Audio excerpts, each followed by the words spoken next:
दोस्तों, मेरे चैनल में आपका स्वागत है। आज के इस वीडियो में मैं आप लोगों को बताना चाहता हूँ कि अगर आपका किसी भी बैंक में अकाउंट है और फिर अगर आप किसी भी वजह से या फिर आप उस बैंक सर्विस से संतुष्ट नहीं हैं और फिर यहाँ पर अगर आप उस बैंक अकाउंट को, उस अपने खाते को क्लोज करवाना चाहते हैं, लेकिन जब आप ब्रांच में जाते हैं, तो फिर बैंक के जो स्टाफ होते हैं, वे यहाँ पर खाते को क्लोज करने से आनाकानी करते हैं, क्योंकि यहाँ पर उनका परफॉर्मेंस गिरता है।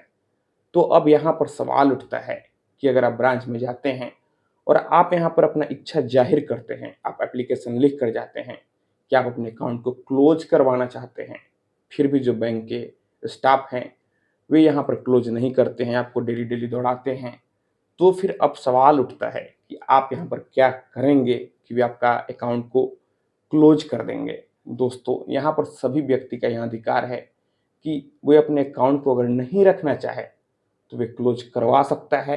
बैंक इसके लिए आपको मना नहीं कर सकता है और फिर अकाउंट क्लोज करने से भी मना नहीं कर सकता है। यहाँ पर उनका ड्यूटी है कि अगर कोई भी कस्टमर उन्हें कहता है कि वे अकाउंट को नहीं रखना चाहता है, तो फिर यहाँ पर वे बिना कोई चार्ज लिए यहाँ पर उसे क्लोज करेंगे। हाँ, अगर आपका कोई पहले से कोई चार्ज बकाया होगा और आप पैसा निकाल लिए हुए होंगे, तो फिर वे आपसे चार्ज कर सकते हैं, लेकिन आप अकाउंट क्लोज करवा रहे हैं, इस बात को लेकर वे चार्ज नहीं कर सकते हैं। कुछ बैंकों का नियम होता है कि आप जैसे ही अकाउंट ओपन करवाते हैं और अकाउंट ओपन करवाने के अगर 4 से 10 दिन के अंदर अगर अकाउंट को क्लोज करवाते हैं, तो फिर यहाँ पर आपसे कोई चार्ज नहीं लिया जाता है। लेकिन अगर कुछ दिन बाद अकाउंट क्लोज करवाते हैं, यानी कि कुछ महीने के अंदर, तो फिर यहाँ पर कुछ आपको चार्ज देना पड़ता है। लेकिन अगर 1 साल बीत जाता है, तो उसके बाद आपको कोई भी चार्ज नहीं देना पड़ता है। हर बैंक का अपना-अपना नियम होता है, हर बैंक का चार्ज वैरी कर सकता है। तो यहाँ पर अगर कोई चार्ज है तो आपको वहाँ देना पड़ेगा।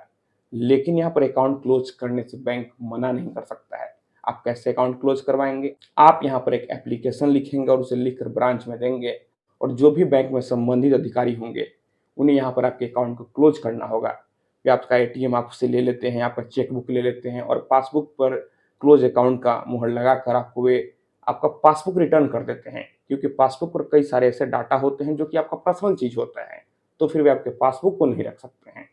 तो यहाँ पर यही प्रोसेस होता है। लेकिन अगर आप ब्रांच में जाते हैं और अकाउंट नहीं क्लोज किया जाता है, तो आप यहाँ पर जो ब्रांच के मैनेजर हैं, आप उनसे कंप्लेन करें। आप कंप्लेन ओरली भी कर सकते हैं या फिर अगर वे ना सुने तो आप रिटन में लिखकर एप्लीकेशन भी दे सकते हैं। और अगर आपका एप्लीकेशन वे नहीं लेते हैं, तो आप उसी ब्रांच में एक एप्लीकेशन लिखकर स्पीड पोस्ट कर दें, ताकि यहाँ पर प्रूफ रहे कि आपने मैनेजर को कंप्लेन किया है। आप इतना करेंगे तो निश्चित ही वे खुद कॉल करके आपको बुलाएँगे और आपकी समस्या को सुनेंगे और अगर आप अकाउंट क्लोज़ करने का इच्छा ज़ाहिर करेंगे, तो फिर आपका अकाउंट क्लोज़ कर दिया जाएगा। लेकिन अगर मान लेते हैं ब्रांच क्लोज़ नहीं करता है, तो आप यहाँ पर सीधे आरबीआई के लोकपाल से कंप्लेन कर सकते हैं। आप आरबीआई के ऑफ़िशियल वेबसाइट पर जाकर आप आरबीआई के लोकपाल से कंप्लेन कर सकते हैं, फिर वे तुरंत बैंक पर एक्शन लेते हैं। यहाँ पर बैंकों को लगाम लगाना आरबीआई का ही काम होता है। कोई भी बैंक अगर अपनी मनमानी करता है, तो टाइम टू टाइम आरबीआई उन बैंकों पर एक्शन लेता है।